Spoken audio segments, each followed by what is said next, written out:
Let's get it popping. Let's get it popping. Let's get it popping.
Hello, humans. Hello, humans. And welcome to your Power Report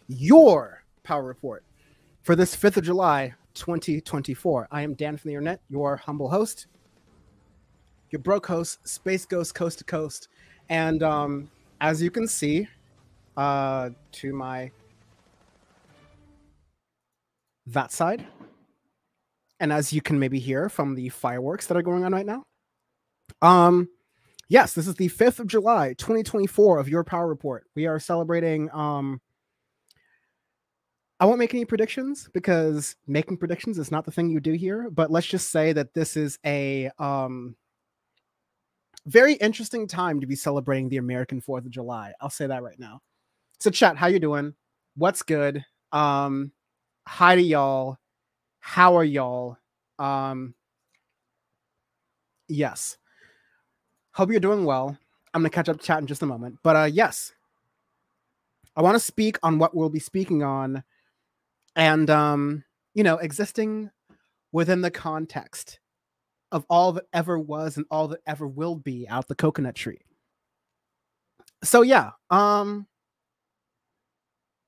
the initial ones. We still live in at least. VODs are life. Yes. Yeah, thank you. I also know that a lot of the folks watching this, your usual lefty streamers, are not online right now, which is good for them. I'm friends with many of them, and they deserve the vacation that they are not getting because of, you know, the way things work. The Masculine Studio says, is that a wave behind you or extreme heat? No, this is a wave behind me. I have a a physical background. I can kind of, oh, no, I did a good job with this, but yeah, I can kind of touch it. It's a physical background right here. And yeah, I just chose this as my general background for doing streams. Also, thank you for, so super inside baseball. I'm reshuffling all of my glasses. I need a new prescription, but also I need a new prescription of my glasses that is anti-glare. So right now you can see all of my screens because I'm looking at my screens and it's, you know, moderately distracting as a host. I used to have glasses that were anti-glare. I broke those glasses. Those are the thin rimmed ones. I could look at screens and you wouldn't see the glare. But I've had to get, I broke those because I was scootering during Pride Month, and I ran into a car essentially and broke most of my things. And I was very apologetic. I did not feel bad. I got some scars and bruises as are seen here, but it wasn't too bad. And so I didn't, you know, get too aggressive, but that means that while my new glasses are getting fixed, these are my only glasses I have when I don't feel like wearing contacts. And today I do not feel like wearing contacts. Thank you all for the positive reinforcement over here saying, glad you're okay, Dan. Yeah, no, it was all good. This happened way back in early, like late May, actually, like early June. So it's not too bad, but thank you for the care and concern. Hopefully by the time we do the Republican and the Democratic National Conventions, I will have better non-glare, anti-glare glasses. So that's going to be cool. Anyways, so just to be really clear here, what we are doing right now is that we're going to watch Joe Biden's very first exclusive interview type thing where he's formally answered questions from a member of the press, an esteemed member of the press, being George Stephanopoulos, not to follow my Jimmy Dore bag, but George Stephanopoulos is a very well respected journalist. He's been in the game for decades, and he's going to be interviewing Joe Biden in just a couple minutes. To be fair, the interview is not live, but the first time that we are airing the interview, well, yes, but the interview is not live. The interview has been pre-recorded, but the first time ABC and therefore me are airing the interview is going to be right here, right now. And so I'm going to be reacting to the stuff just as acutely as you are. And yeah, because this is a really big moment. Just to give folks, I know a lot of folks, especially watching this live and who might be watching this in the future, know a lot about the state of the Democratic Party and the race and everything that's going on right now. But let me just say, shit is fucked up and bullshit. Shit is fucked up and bullshit. It's not great right now. What you have is a unique situation, a very unique situation, where a multi-layered unique situation where usually we have primaries in the late summer, early fall, like September, October era ish, where, sorry, not primaries, but we have debates. The primaries are held the way they've been held, more or less. That's normal. The presidential nominees are selected at their respective conventions. Again, more or less, that's happening normally still. But the thing that's different is that usually you have the first presidential debate after the conventions in like September-ish or so, the first presidential debate. Usually in September, early, mid, late September. It depends, but usually in September. Usually the Commission on Presidential Debates, I believe it's what it's called. It's an official commission that hosts these debates. They organize it. Joe Biden specifically asked this time, as I'm sure a lot of folks watching know this, but Joe Biden specifically asked this time for the debates to be held earlier, or at least one debate to be held earlier, so that, in Joe Biden's opinion, he could contextualize the repeat of the race in between Joe Biden, someone who won the election in 2020 against Donald Trump, who, like, all those stakes have been very well spread out. Donald Trump is who he is. Joe Biden is who he is. Both at the point we knew him in 2020, but also with all the context we know in 2024 with, his positive results at the National Labor Relations Board, his positive results in a couple different like little things overall with like how the government functions. But all those positive results can be easily dialed back if the way that the government functions is, not set to rules and norms that currently exist. And that's kind of the way it works. Like the Donald Trump administration showed us that we have a lot of things that revolve around the presidency. We have a lot of assumptions that revolve around the presidency that are just like, norms. They're not rules. You don't have to follow this rule, but like, hey, we prefer if you like, stuck to this, please. But it's all, sorry for the delay. It's all preference. It's all tradition. None of this has to be set in stone. There's no law that says it has to be. And so Donald Trump and, his Republican predecessors before him and his Democratic predecessors before him were trying to enhance what it looked like to be, working in the office of the presidency. With the Obama administration, you have the drone warfare, and you're like, okay, this is someone we suspect who is a terrorist, and we have a lot of intel on them, but they're also an American citizen. So now we're opening the question of, does the United States president have the near unilateral authority, virtually like basically entirely unilateral authority, to assassinate an American citizen? Like that was a precedent that Obama set, and without knowing the exact, like hardcore results of any court hearings, without having those in front of me, effectively that has kind of been treated as okay. Like if the president says that we have to kill someone for terroristic interests, we were okay with the SEAL Team 6 raid against Osama bin Laden, so that was good.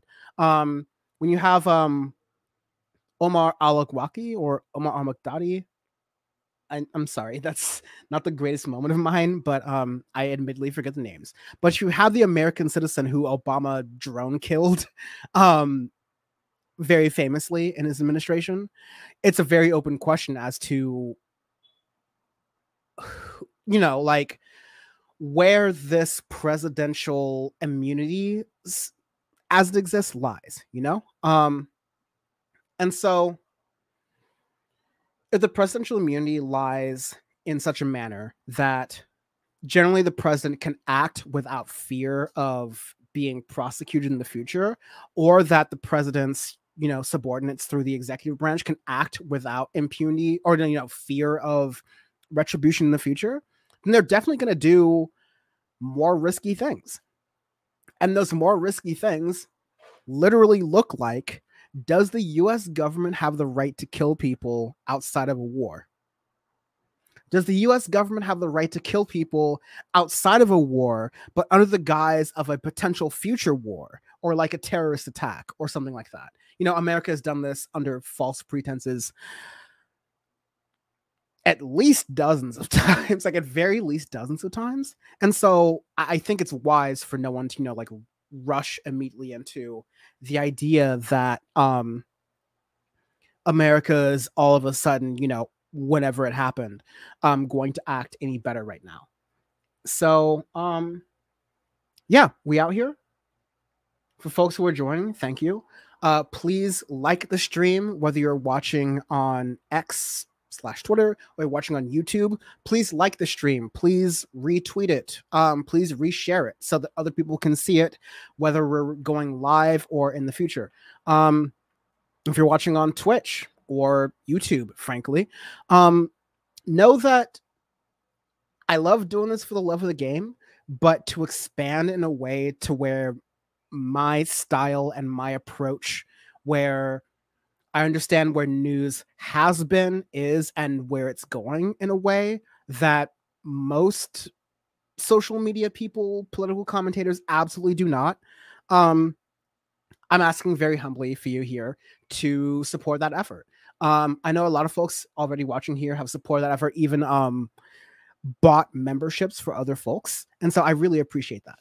But that is to say, if you're new and you're watching here, this is a really crucial moment. 2024 election cycles are when these shows tend to get most popular. And so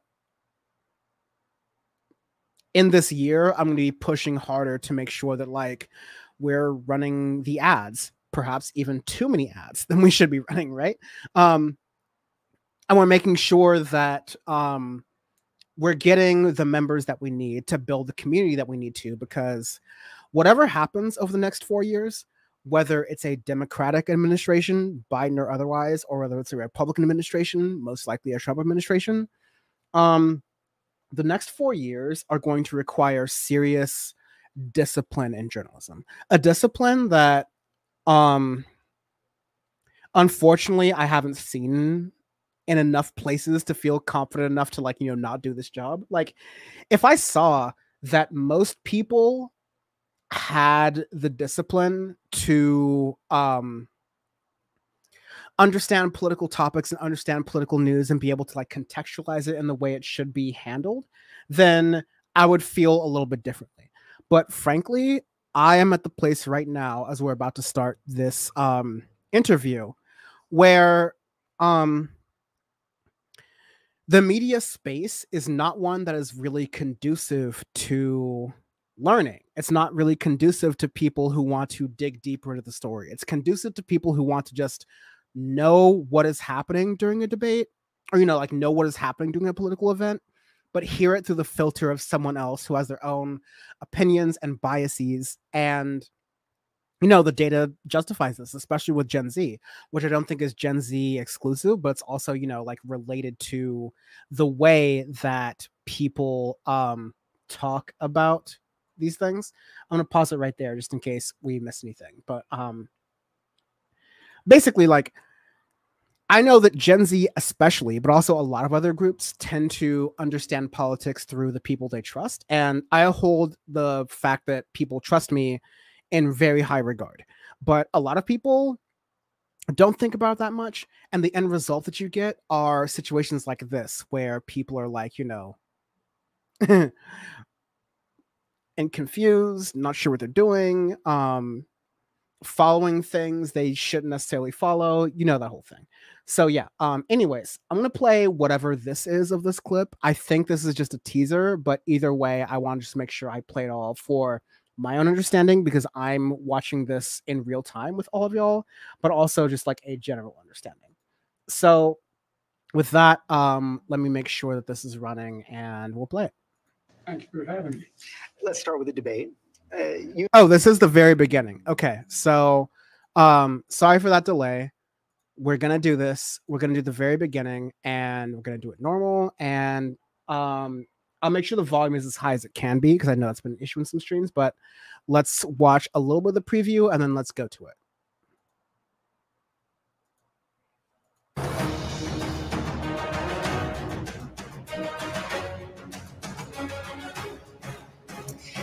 Everyone on this momentous evening. I'm Juju Chang. Thanks so much for streaming with us. Tonight, ABC News has an exclusive interview with President Joe Biden. Our George Stephanopoulos sat down with the president for his first televised interview since that poor debate performance against Donald Trump.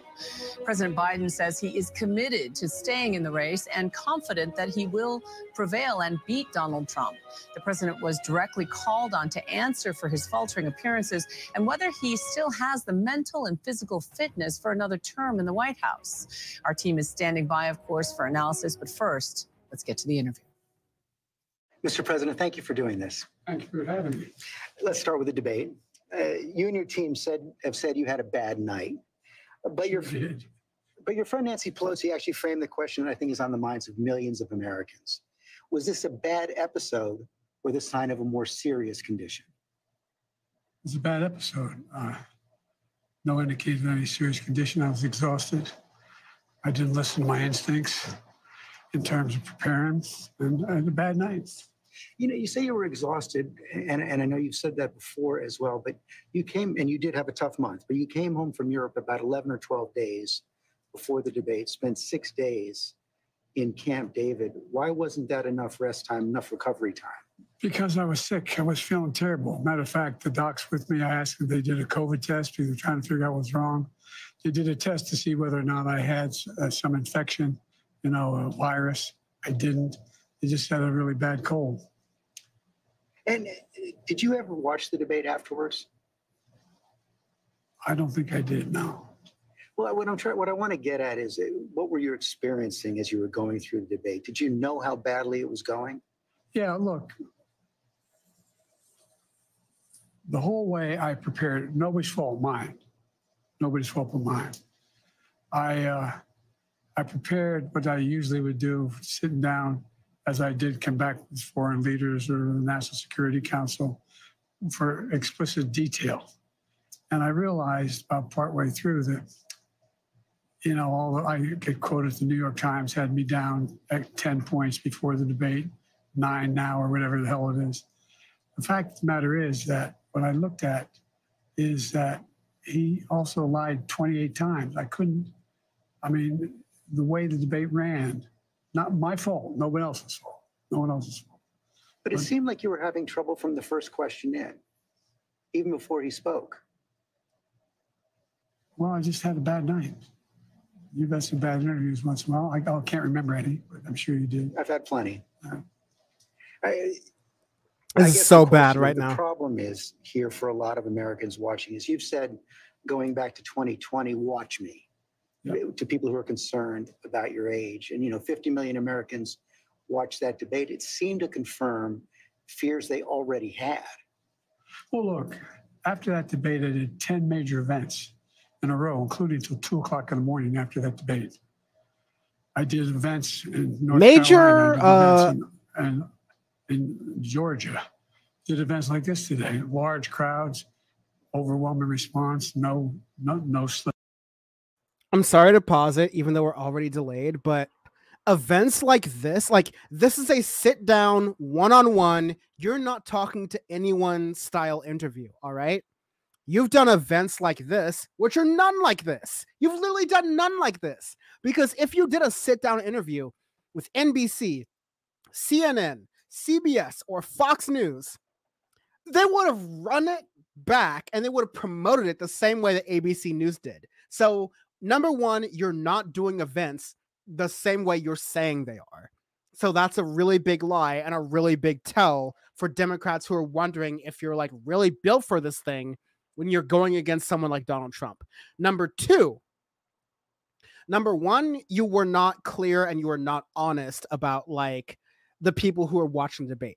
Number two is just like, he's just not performing very well in this. He still feels tired. He's still stumbling around his words. And again, I don't want to go into ableistness about this. It's a really tight rope and it's a really horrible game to play. All right? Like, seriously. But this is someone who needs to be the president of the United States in one of the most serious times in the history of not just humans, but especially the United States. So, of course, the United States voters are going to be really cautious about this and cautious about their decision. And currently, Joe Biden is very much not working towards that. And it would be frustrating if I were rooting for Joe Biden in the first place, but it's, you know, frustrating in the sense that like the Democratic Party has put us here in a way that like you and I are unfortunately too powerless to control the Democratic Party to do.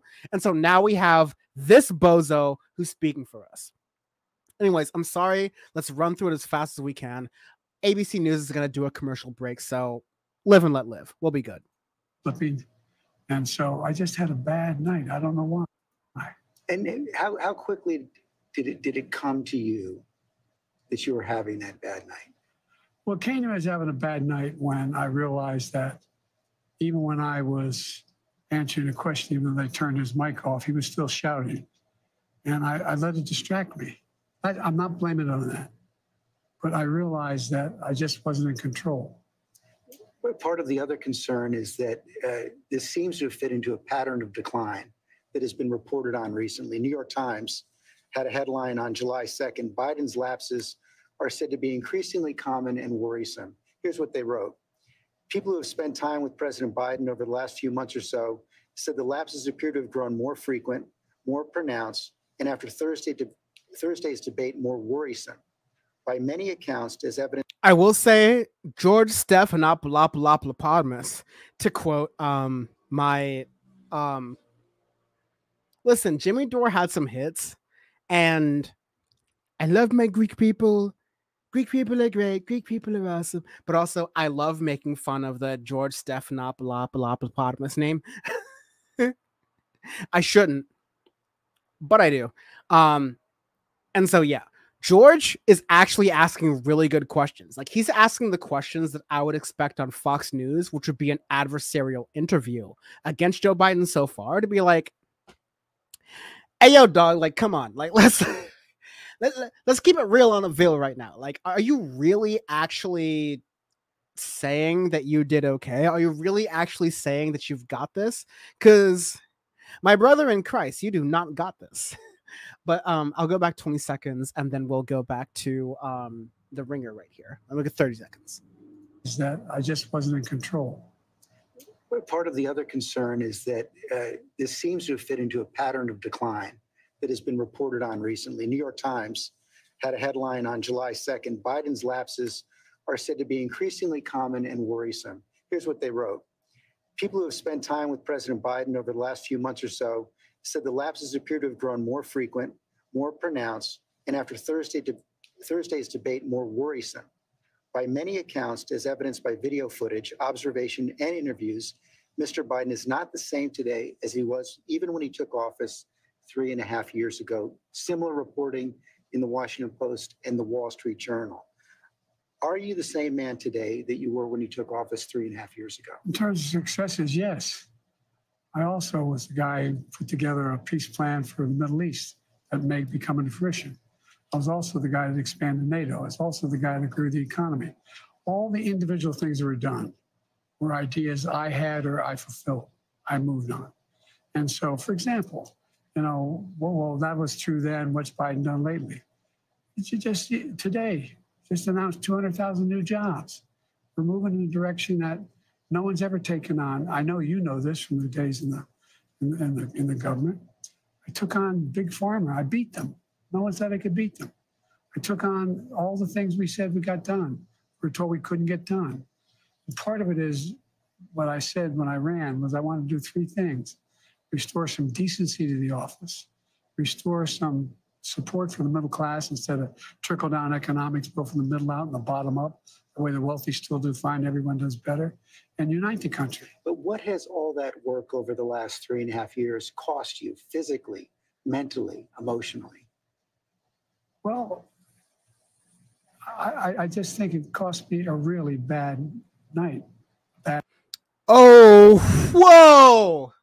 Whoa. Oh, my God.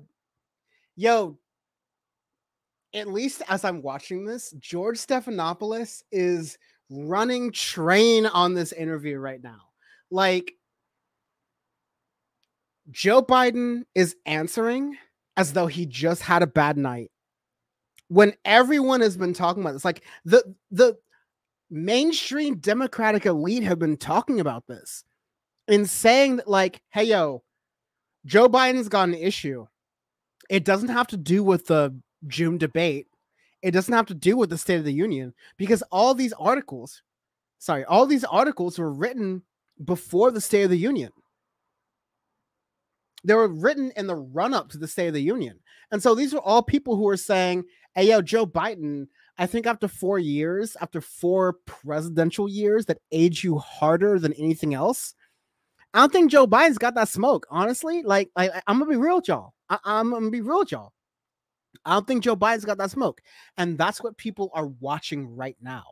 And that's what people have been seeing for 4 years. That's what even Republicans and therefore undecided voters, if you're somehow undecided in this race, are thinking about this. They're like, oh, you're saying that you had one bad night? Well, I've seen like 20 or 30 bad nights from you, dog. So, like, what's going on with the mother 19/29? Like, what are we doing there?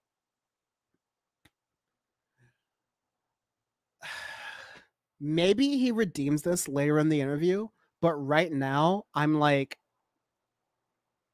Joe's going to get replaced. That's going to be my call right now. I think Joe's going to get replaced, but I'm going to keep this playing.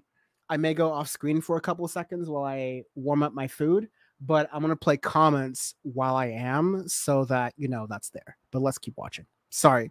Thank you for understanding my analysis. Thank you for appreciating my analysis. Wherever you're watching, whether it's YouTube or Twitch or X/Twitter, hit a like, hit a heart, hit a comment, reply to it, repost it, reshare it. Shout out in the live chat if you're on Twitch or any other platform. Just make sure that this post gets engagement so that we can start to build this movement that we're doing. I appreciate y'all. I'm not going to hammer that on too much. Let's get back to this. Bad run, but George, I'm optimistic about this country. I don't think we're a country of losers, that he points out. I don't think America's in tough shape. I think America's on the cusp of break. Okay, really fast. Sorry, also really fast. I'm gonna play this. I might go full screen for a minute. And I'm gonna continue to play chats, but like I said, I'm gonna go for my computer for a minute so I can start to warm up my food. But I will still listen. You will still listen. I will have comments on it, but I will stop it less, so you'll probably enjoy it. So let's keep running through it. Thank you. Breaking through in so many incredible opportunities. This next term, I'm going to make sure we have straighten out the tax system. I'm going to make sure we're in a situation where we have health care for all people, or we're in a position where we have child care and elder care, free up, and all these things. One thing I'm proudest of is, remember when my economic plan was put forward, a lot of the mainstream economists said it's not going to work. Well, guess what? You now have 16 Nobel laureates, 16 of them in economics, saying that Biden's next term would be, based on what he wants to do, enormous success. Trump's plan would cause a recession, would significantly increase inflation. I've made great progress, and that's what I plan on doing, and we can do this. I understand that, and I'm not disputing that. What I'm asking you is about your personal situation. Do you dispute that there have been more lapses, especially in the last several months? Can I run the 110 flat? No, but I'm still in good shape. Are you more frail? No. I know you spoke. Keep my schedule. I know you spoke with your doctor after the debate. What did he say? He said, he just looked at me and said, "You're exhausted." I said, "Look, I have medical doctors travel me everywhere. Every president does, as you know. Medical doctors, some of the best in the world, travel me everywhere I go. I have an ongoing assessment of what I'm doing. They don't hesitate to tell me if they think there's something wrong." I know you said you have an ongoing assessment. Have you had a full neurological and cognitive evaluation? I get a full neurological test every day with me. And I've had a full physical. I had, I'm sorry, but that answer inspires zero, zilch, nada, nothing. Duga, boomba, bada bing, nothing. That jumbled up answer inspires nothing in mine. And if it's not mine, it's definitely not the American public's ability to believe that you have cognitive, stuff there. But let's go. I've been able to read for my physicals. Yes. The answer is I know your doctor said he consulted with a neurologist. I guess I'm asking a slightly different question. Have you had the specific cognitive tests, and have you had a neurologist, a specialist, do an examination? No one said I had to. No one said. They said I'm good. Would you be willing to undergo an independent medical evaluation that included neurological and cognitive tests and release the results to the American people? Look, I have a cognitive test every single day. Every day I have that test. Everything I do. Not only am I campaigning, but I'm running the world. And that's not how it sounds like hyperbole. But we are the essential nation in the world. Madeleine Albright was right. Okay, so he's comparing. Okay, so Joe Biden is currently comparing his job that is honestly very opaque. Like, there's a lot of stuff that we don't see the president doing. And generally that's fine. It's like, okay, the president's doing stuff that is not going to be immediately reported by mainstream news, and is also not going to be the thing that's emphasized on this news. Oftentimes because it has security intent, but also because there's you know, like especially in the case of Joe Biden, we worry about his ability to like understand these things. And so, yeah, I don't know, man. I don't know. Let's keep playing it.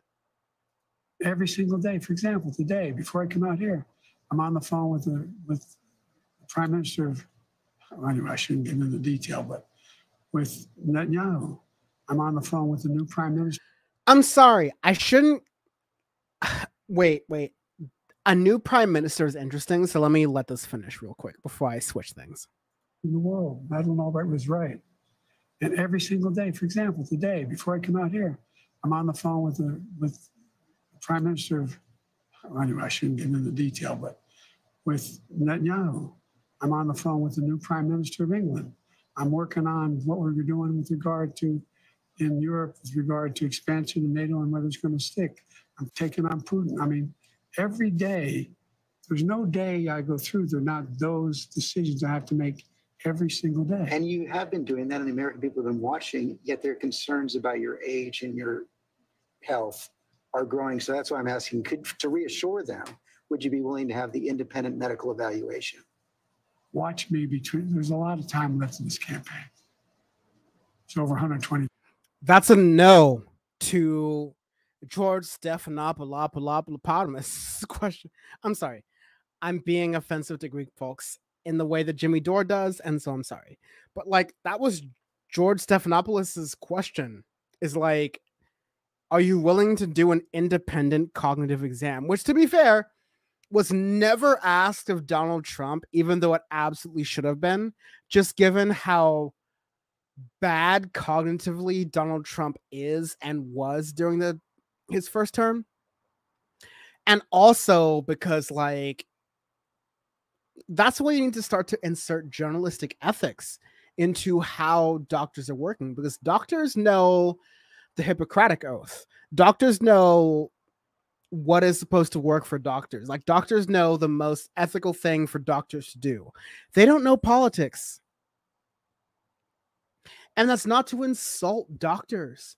I mean, like, doctors know way more about human bodies and like how to, like, mammal bodies, and how to dissect them and how to open them and how to like make them work better and how to close them up again to make it all good. All right.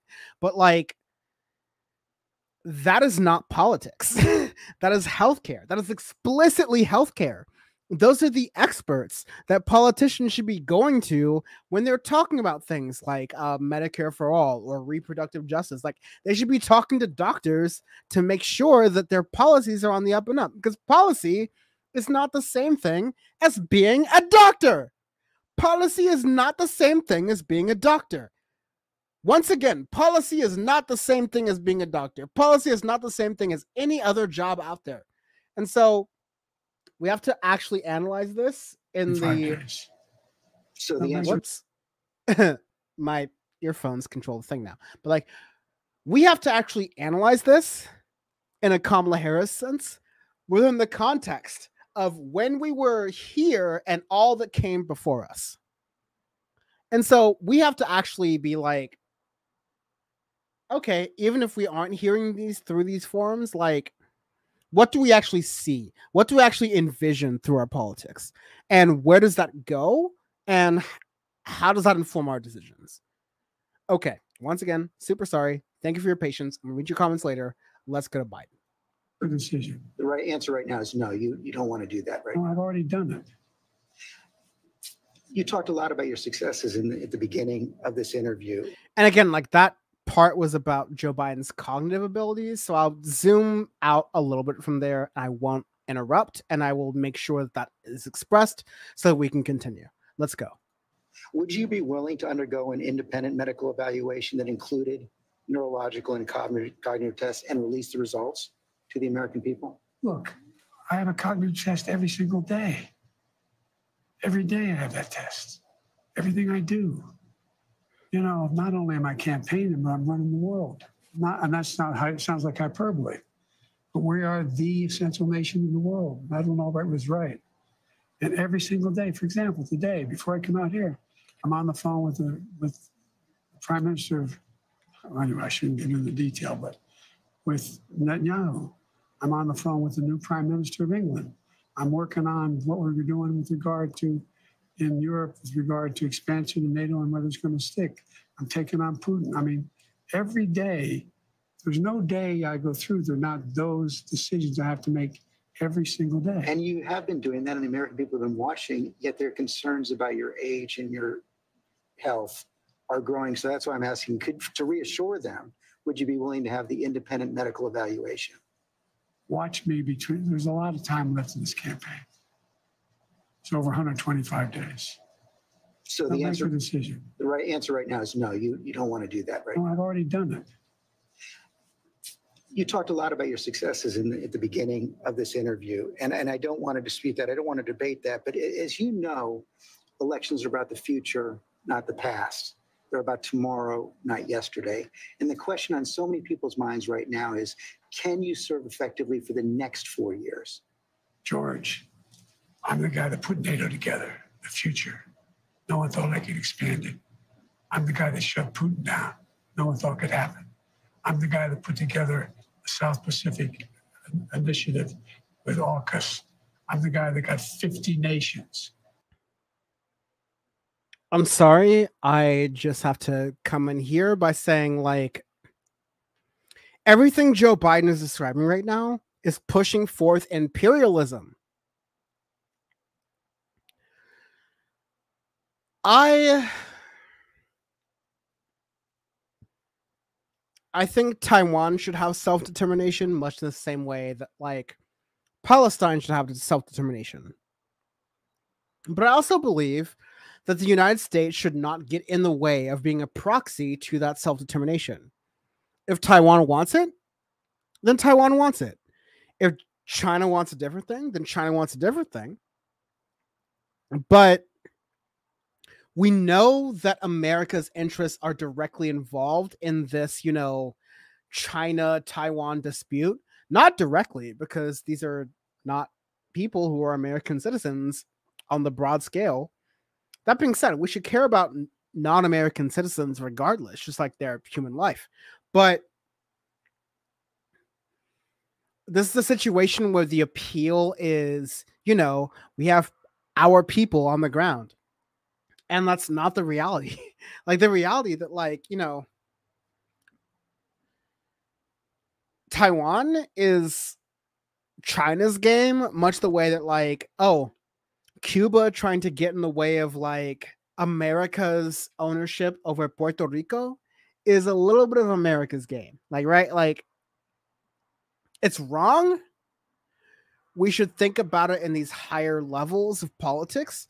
But in realpolitik, in literal realpolitik, a thing that is taught in schools, we understand that this is a different situation. And so we have to react and record differently. So yeah, Joe Biden is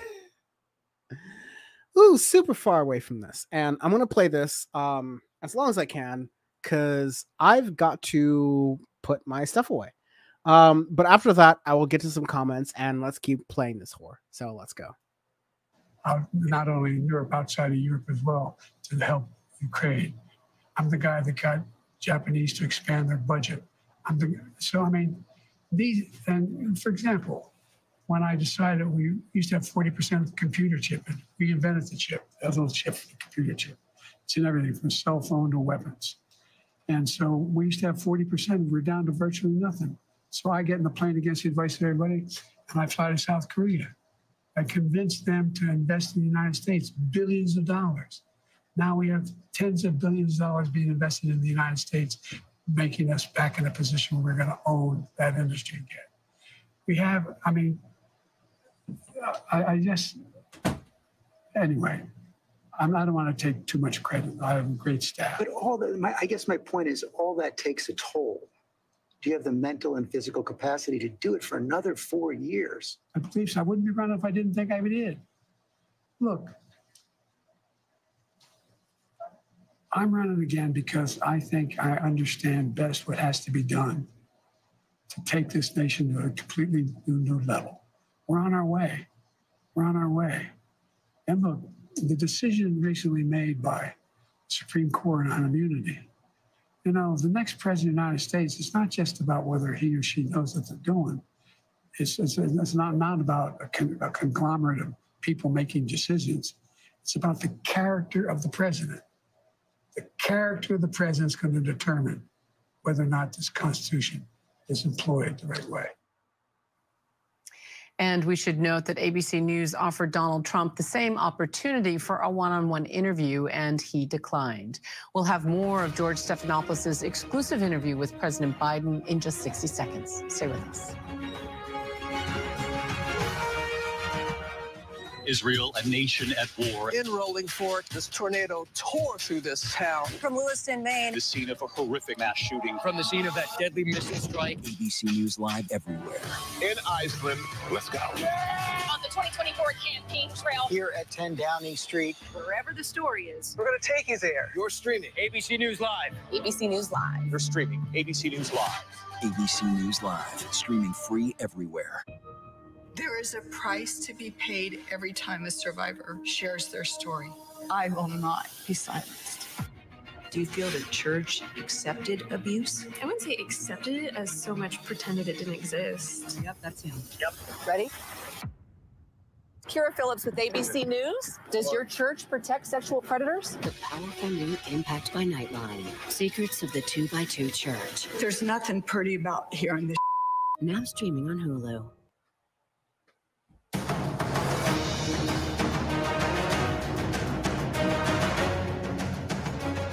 Welcome back. Let's return now to ABC's George Stephanopoulos' Sorry to make y'all sit for that, but don't you see how these companies run your explicit and understood political understanding for some views? Like, oh, you care about what's happening to the world. How can we get some money from you? It's sick. The world is sick the way we have it, but we have the world that we have, and so we'll talk about that later. Please support Syndicate 23 so that we are doing better by you, or as well as we can. Anyways, without further ado, let's go to the rest here. exclusive interview with President Joe Biden. Let me ask you a tougher, more personal question. Are you sure you're being honest with yourself when you say you have the mental and physical capacity to serve another 4 years? Yes. Whoa. Last thing I want to do is not be able to meet that.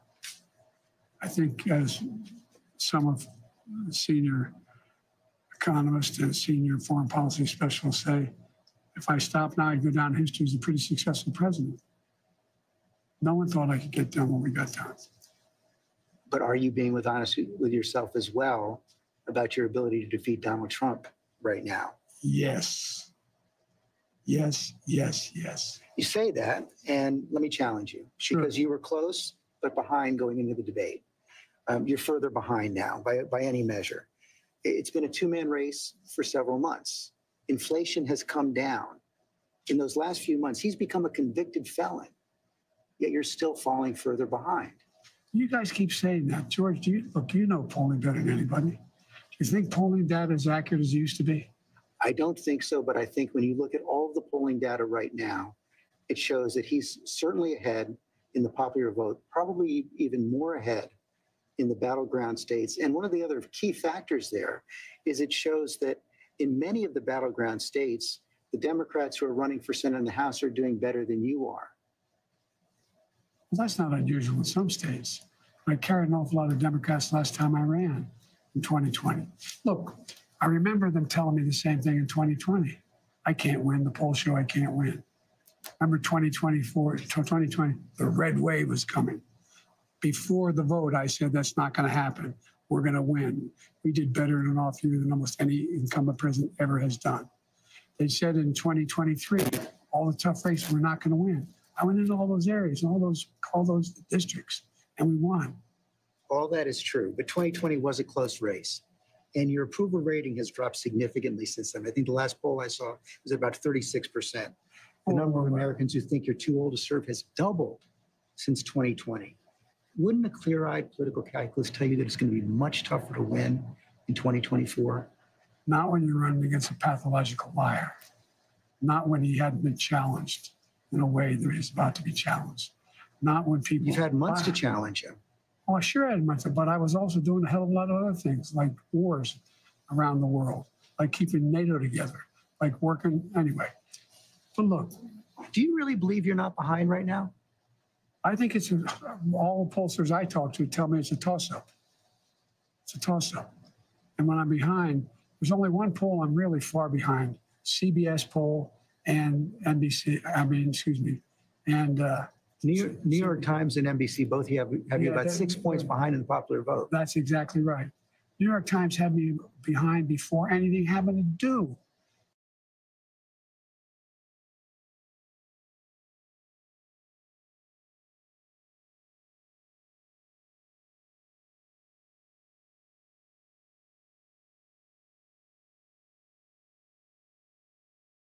With this race, had me behind 10 points. 10 points had me behind. Nothing's changed substantially in the New York Times poll. Just when you look at the reality, though, Mr. President, I mean, you won the popular vote in 2020, but it was still deadly close. Sorry, what I was saying is that, like, Biden is really screwing up right now. Thank you, Bad Lefty, for letting me know that I am muted right now, and also others. But yes, Biden is taking the weakest possible scenario for what he's doing. He's saying, oh yeah, well, that happens. Oh yeah, well, you got to consider what's happening to me, as though, no, they aren't the danger. I am the danger. That's how you run a presidential campaign. They aren't the danger. I am the danger. I am the person reconvening, resettling this entire presidential race. They're the ones following up, okay? If you are not speaking from that perspective, my brother in Christ, you're losing.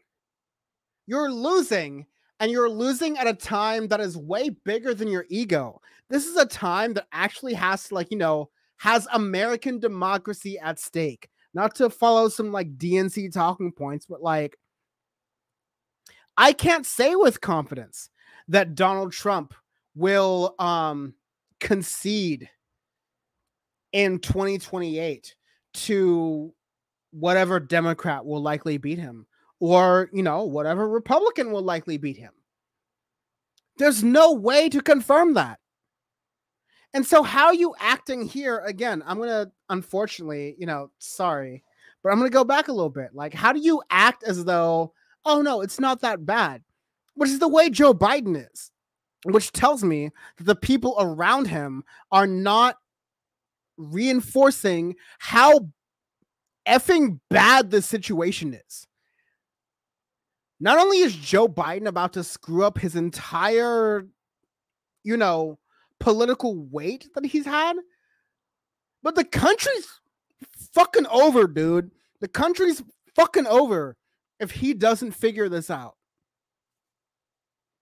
Let's go.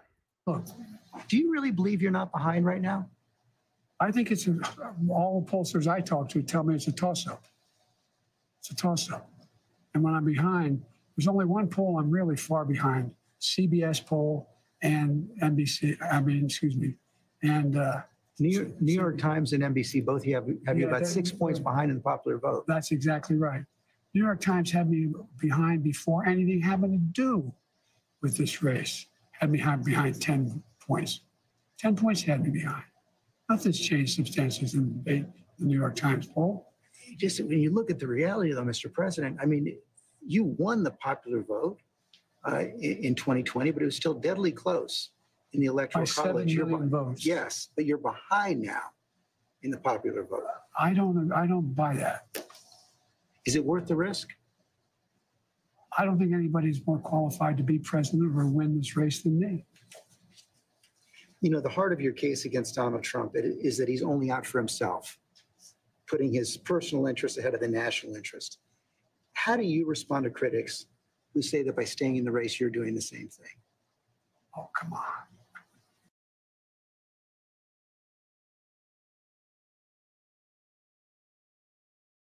I don't buy that. Is it worth the risk? I'm sorry. I just have to say, let me run that back real quick because that's awesome. Let me do this. I don't think anybody buys those. Yes, but you're behind now in the popular. You won the popular vote in 2020, but it was still deadly close in the electoral college. 7 million votes. Yes, but you're behind now in the popular vote. I don't buy that. Is it worth the risk? I don't think anybody's more qualified to be president or win this race than me. You know, the heart of your case against Donald Trump is that he's only out for himself, putting his personal interest ahead of the national interest. How do you respond to critics who say that by staying in the race, you're doing the same thing? Oh, come on. Well, I don't think those critics know what they're talking about. They're just wrong? It's wrong. Look, Trump is a pathological liar. Trump.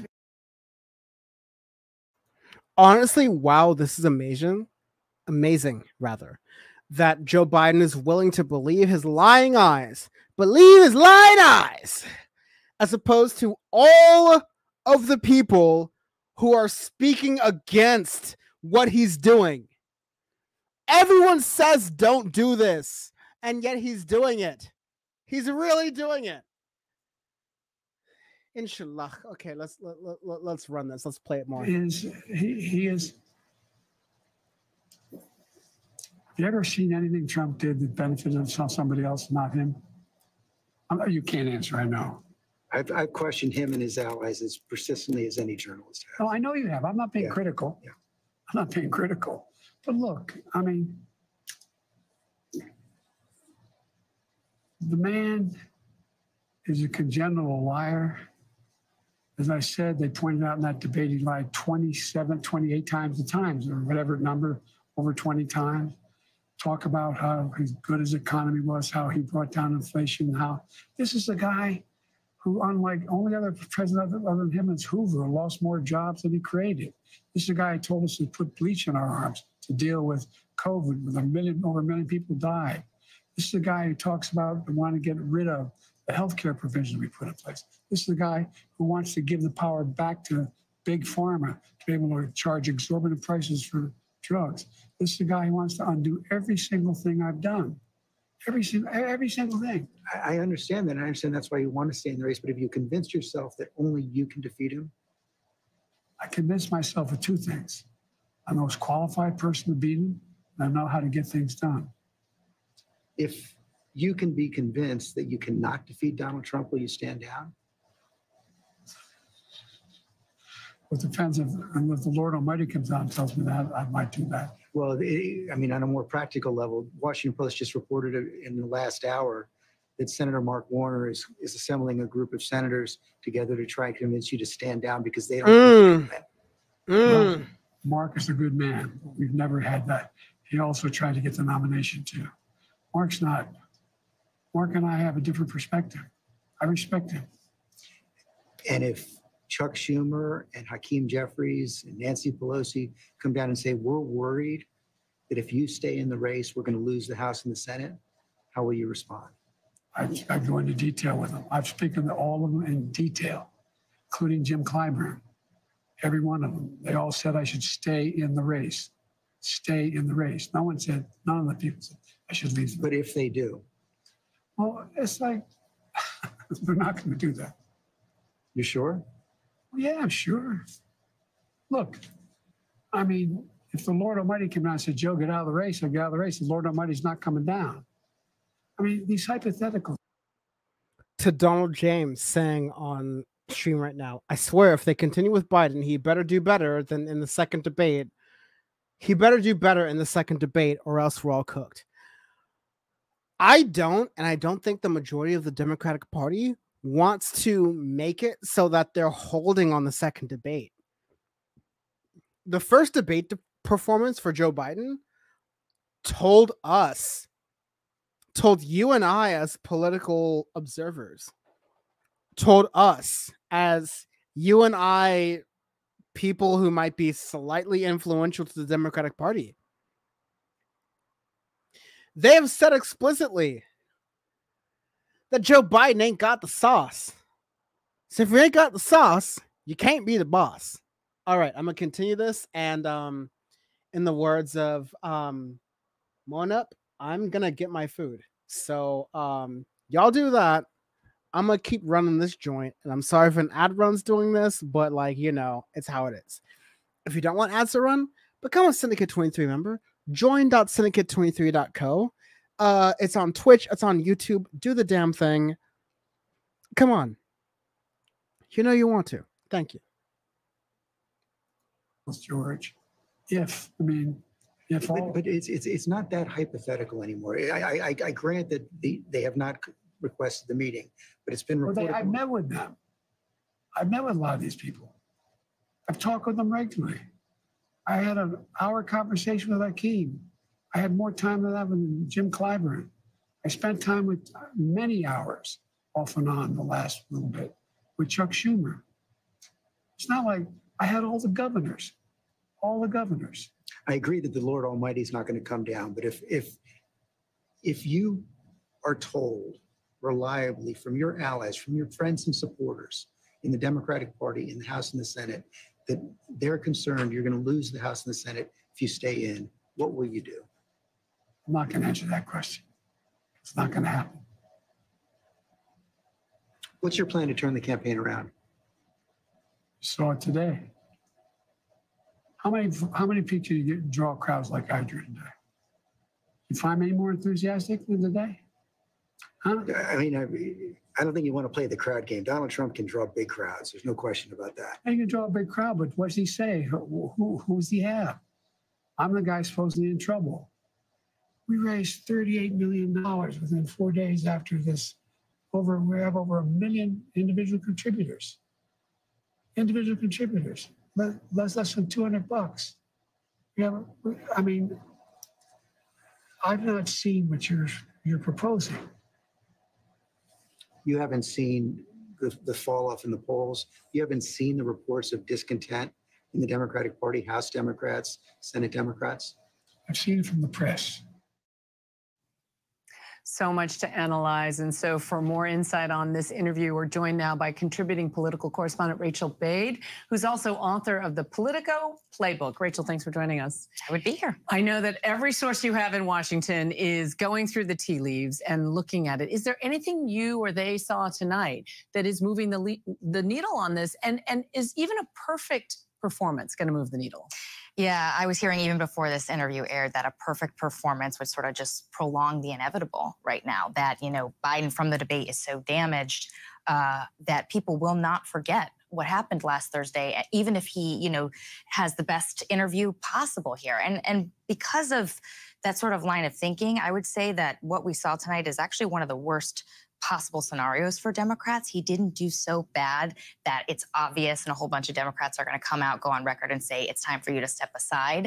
But he didn't do so amazingly that people are going to forget this. And so they're in this sort of limbo scenario. So, I mean, look, it wasn't as bad as last Thursday, but certainly not great. And that means more Democrats will still have concern. And you know that on Capitol Hill, we're hearing about what Senator Warner is doing. We're hearing that Hakeem Jeffries is meeting with people.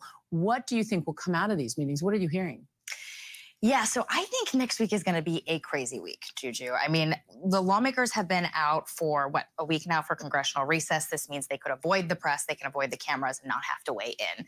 But at some point, they're not going to be able to hide anymore. And a lot of people have been talking on background, they've been talking off the record, and they've been very blunt, thinking that, the Biden campaign, the presidency, his presidential campaign is essentially dead. And so we're going to see, I think, a lot more lawmakers come out. I think, Hakeem Jeffries, Chuck Schumer, they're hearing from a lot of concerned members. And these aren't just random members here. I mean, Mark Warner, the chair of the Intelligence Committee, he helps Joe Biden get his agenda through Congress. He has a lot of respect. And this is friendly fire. This is a lot going on. Rachel Bade, thank you so much for your insights, as always. Of course. Now let's bring in our ABC senior White House correspondent, Selena Wang. Selena, some people were calling this interview a televised cognitive test. How did the president score? Well, look, this certainly did not quell the panic within the Democratic Party. In fact, it may have increased the schisms here. Now you have the camp of those who think that the president was just fine, that this is how President Biden normally is. And then the other camp who believe that this really underscores the challenges of his candidacy, that he didn't do enough. Incredible. So we're just going into the beginning reactions. Donald James in chat saying, I swear if they continue with Biden, he better do better in the second debate or else we're all cooked. I don't know if there's going to be a second debate, dog. Like, that's the thing. Like, that's a real thing you got to think about. What you can do, saying go DFTI. Glad you're doing one of these. God bless. Also, check out what you can do on YouTube. If you're on YouTube, even if you're not on YouTube, check them out. They do great work. So make sure you're following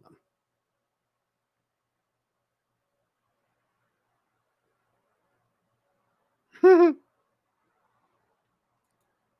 To be frank, I've been asking for less Dan for years now. One of these days, you'll get your choice, baby. One of these days. Mask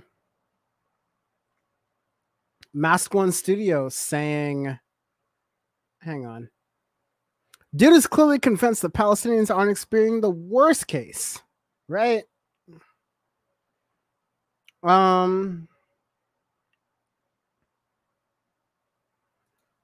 Sees, who is able to be in chat but not able to be on stream, interestingly enough, it's like getting asked if you're frail is crazy. Which is right. Like, we should not be having this experience with politicians, frankly. Like, we should, all the politicians, anyone we're putting up should be like A1, able to handle the job, doing the damn thing. You know the damn thing. Like, come on.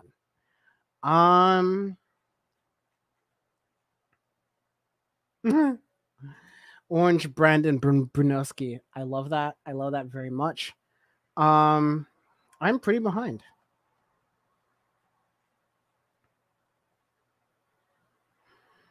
So let's see. I may do the, especially because I have to eat, I may do the Rishi Sunak, election stuff on a future Power Report. So if you're watching for that, I'm sorry. But I'm definitely going to get into more of this and then also get into more of the Joe Rogan stuff because that'll give me time to eat. Free C's down from TikTok. I love that. Let me get to some of the newest comments here really quickly. Is there a chance Biden isn't doing enough to satisfy Israel to the point where AIPAC-backed Dems who would call for him to step down? Letterhack, who y'all should check out at youtube.com/letterhack. Really great content. Really great question. Actually, here's the thing. I think Israel's calculus, personally, I think Israel's calculus does not have to do with Biden's, infeasibility to be president. I don't think Israel cares about any particular politician and their infeasibility to be president. I think Israel cares about what is the best interest for the state of Israel as it currently exists. And I think however they can spin this or work this into, like a pro-Israel thing, they're going to do. And I think that, the less that this has to do with Israel, the more smoothly that all these things are going to go. And I mean all these things in that, like, people who feel like talking about the Israel-Palestine conflict, those people who feel like not talking about it is going to do better for them, they're going to have some breathing room. The people who feel like talking about it will give them some breathing room as well, because definitely those people exist. They're also going to have some breathing room. No matter what way you stand on that situation, and I do think there's a good way to stand on that situation, you're going to encounter people who are not fighting for the values. They're fighting for what will help them in a business sense. And so, yeah, that's essentially what is going to happen there.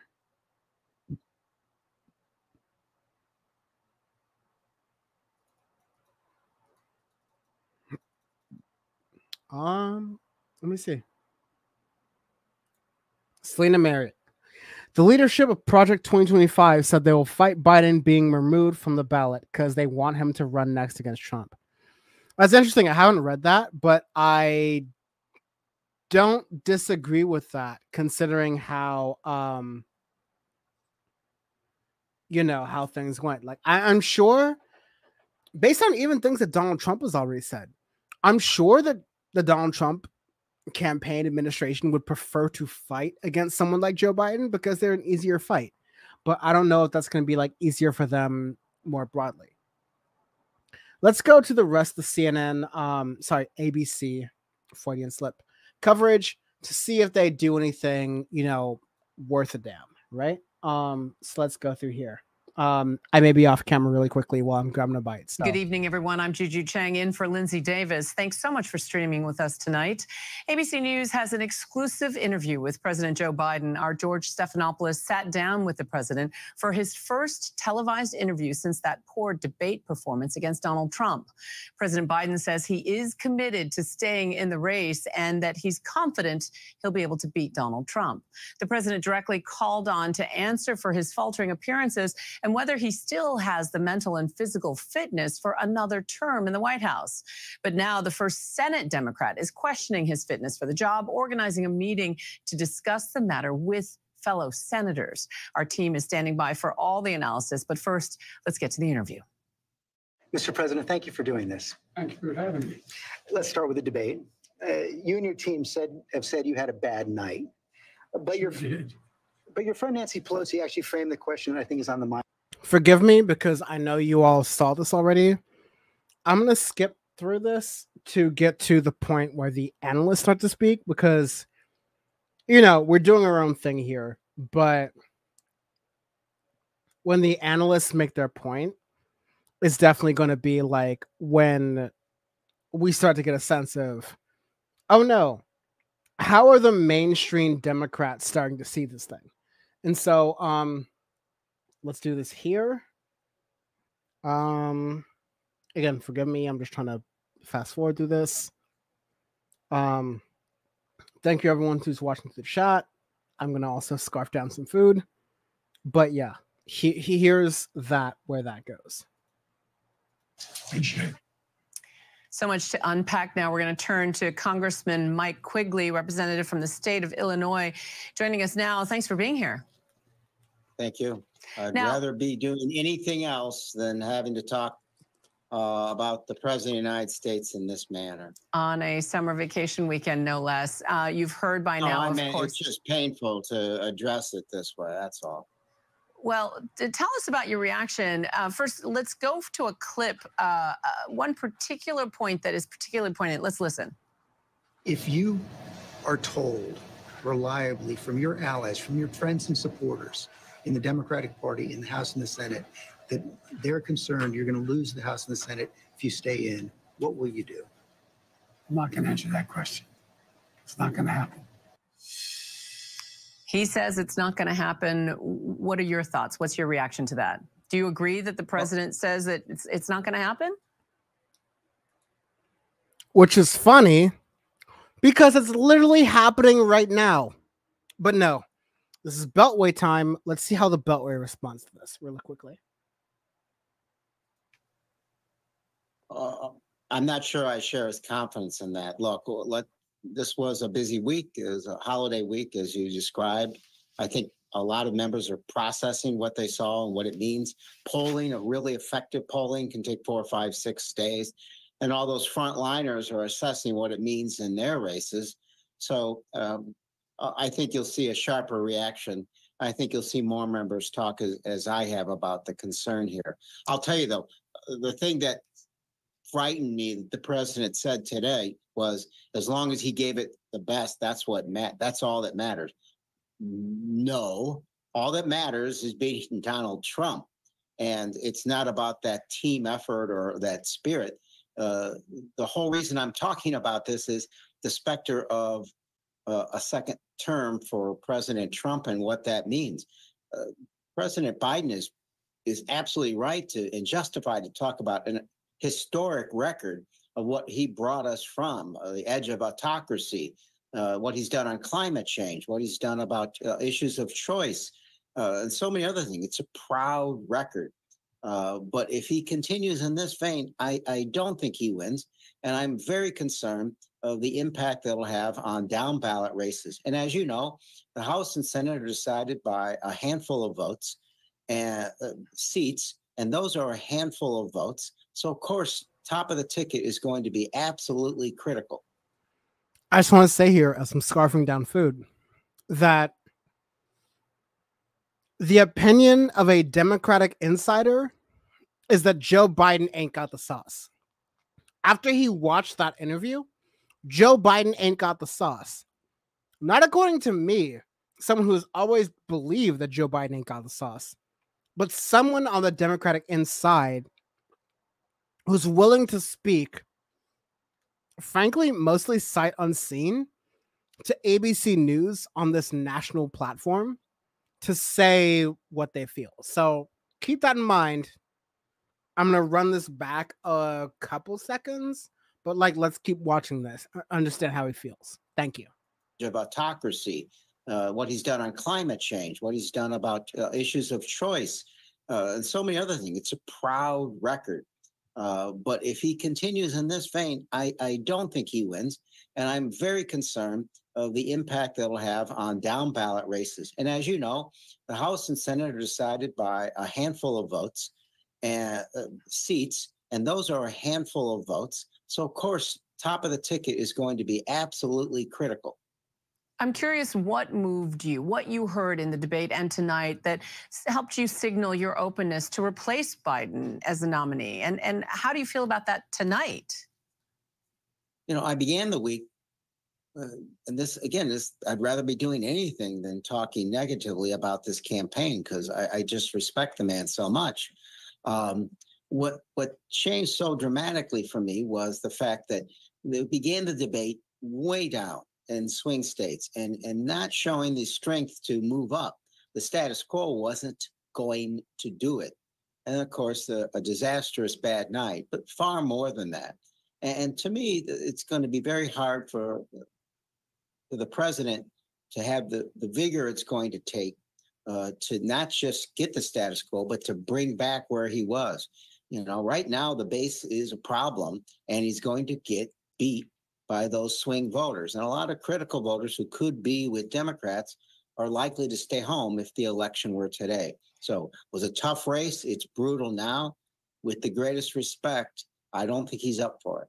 And if he does step aside, how does the process unfold? Should the president pass the baton to Vice President Harris?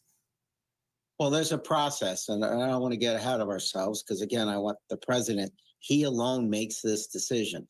So I'll give him whatever time he needs to get to that point. I have the greatest respect for the vice president. I think she's an extraordinary candidate. But, you know, right now, I don't want to get ahead of ourselves. We need to focus on a day-to-day situation and how we move forward there.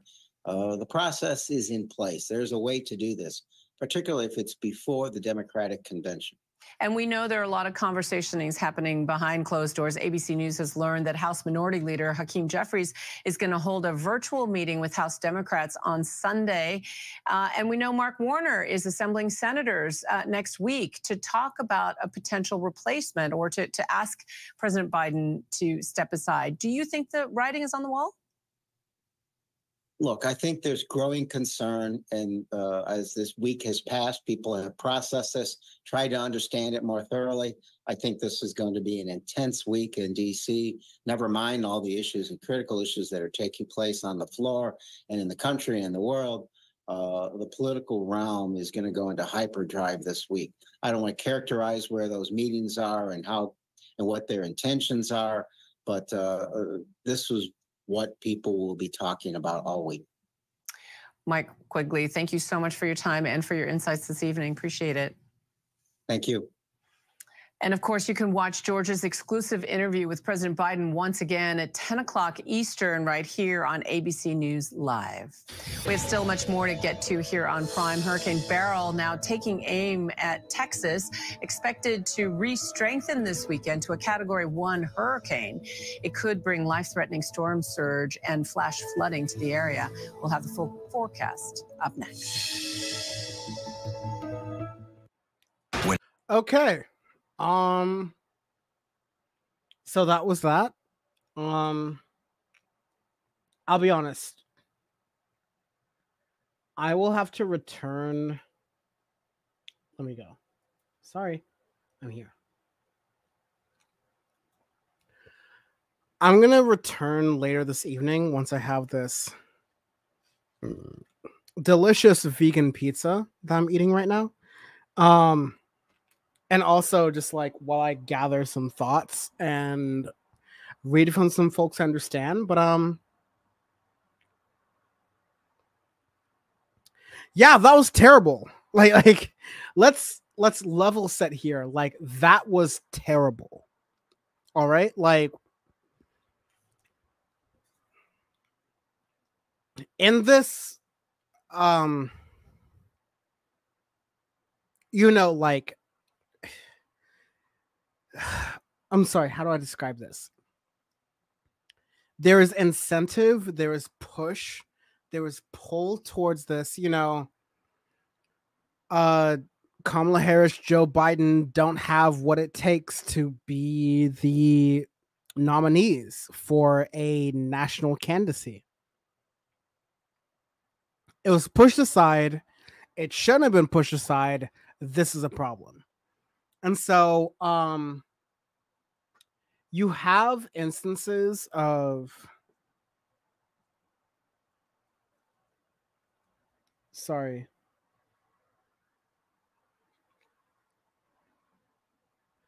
But you have instances of like Forbes has got this list of who are the top Democrats who are calling for resignation of Joe Biden. And you have Mike Quigley of Illinois, Seth Moulton of Massachusetts, Lloyd Daggett of Texas, Raul Grijalva of Arizona, Julian Castro of Texas, Tim Ryan of Ohio, the New York Times, notorious wealthy Biden supporters.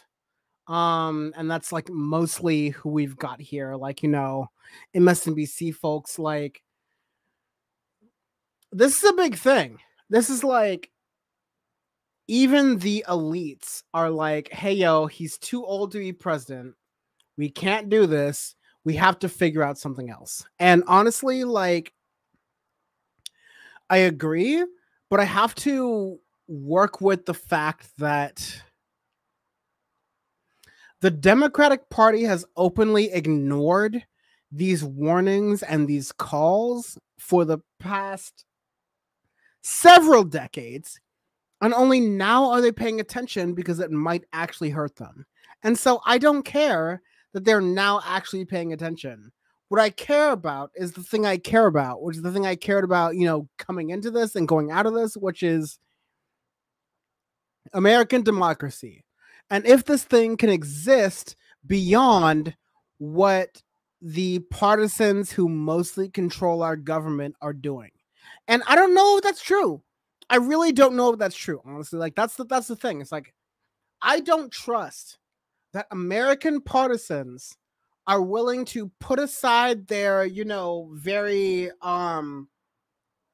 superficial Joe Biden, you know, worries for this event.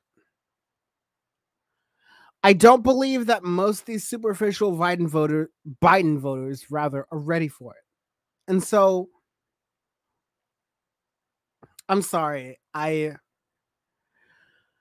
promised some more stuff for the rest of this evening, you know, like I think I'm giving you the post-debate analysis, but the Jimmy Dore, Joe Rogan stuff, I absolutely do not have the ability to do right now because that was terrible. That was awful, and that was not what we needed from Joe Biden. If Joe Biden wants to continue to run in this candidacy, he's done. He's done. Over. OVAH. Over. Over. It's not going to happen anymore. Because the Democrats cannot support what we're seeing in front of us right now. This is a man who, at least in my first opinion, not paying attention to cable news, but I think this is my opinion. This is a man who cannot pay attention to what's happening in front of him on cable news, which is where a lot of the stuff gets played out, but also just, in regular politics. And I don't see him getting past this stuff. And again, not knowing what every other news outlet is doing, I'm in a 5-alarm panic. Joe Biden had the opportunity to make that debate work, and your boy fucked it up. He did so bad. I cannot imagine anyone doing any worse than what Joe Biden just did. And because of that, I cannot support him for president. I absolutely cannot. Absolutely cannot. And I'm sorry about that. I'm truly. But I want the perspectives and the objectives of Democrats to push forward in this election. And Joe Biden's not going to do it. I'm sorry. Joe Biden is absolutely, I swear, not going to do it. And so that brings the question of who is. And unfortunately, all of the answers to that question are milquetoast Republicans. So, I'm sorry. In the future, I will do something about Jimmy Dore on Joe Rogan, but frankly, I don't have the time for this right now. Like, I need to sit down and relax because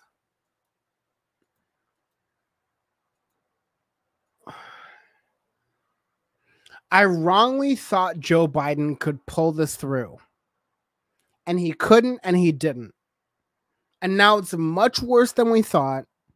And I have to do some political analysis to understand how much worse it is than we thought. So I'm going to do that. I'm going to need y'all to keep pushing for a minute. And yeah.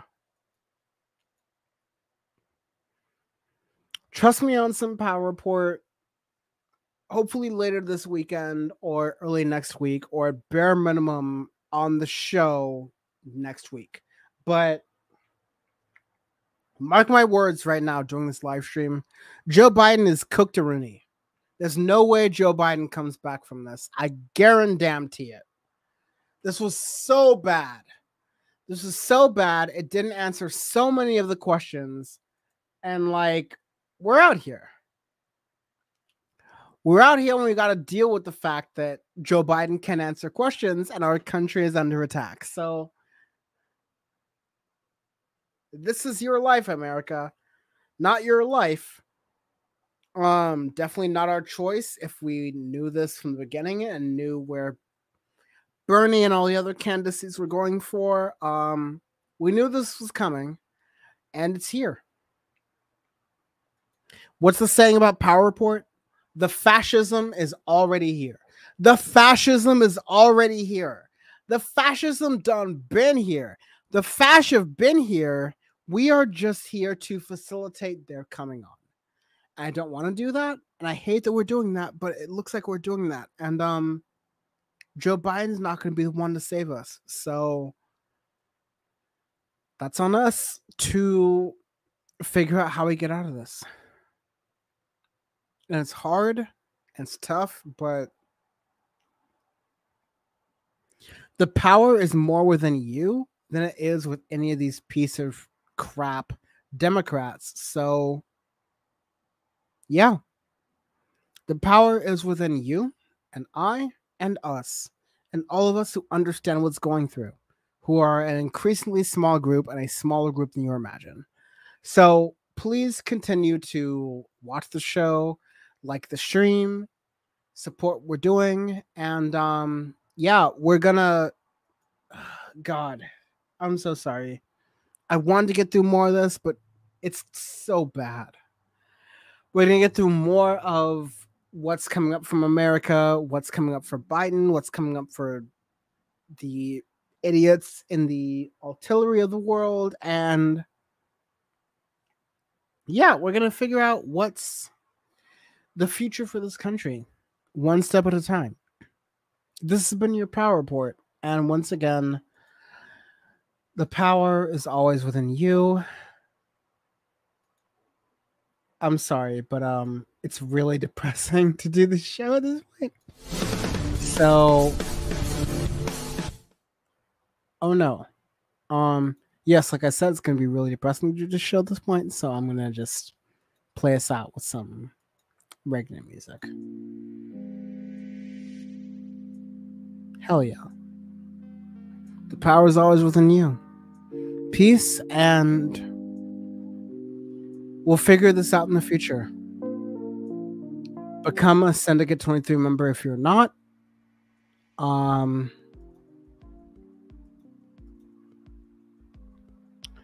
For those who are members, don't be a masochist, Dan. Take it easy.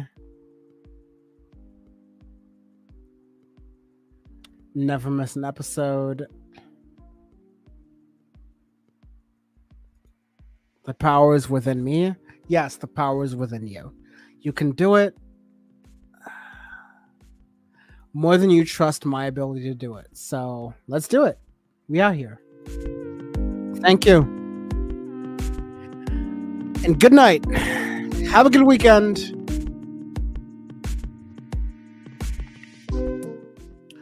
I'm going to address some of the other Jimmy Dore stuff in a later stream. Hopefully this weekend, but if not, sometime soon. The power's within you. Cheers. And inshallah, may our country recover from what we're in right now. Because we're going to need it. Peace.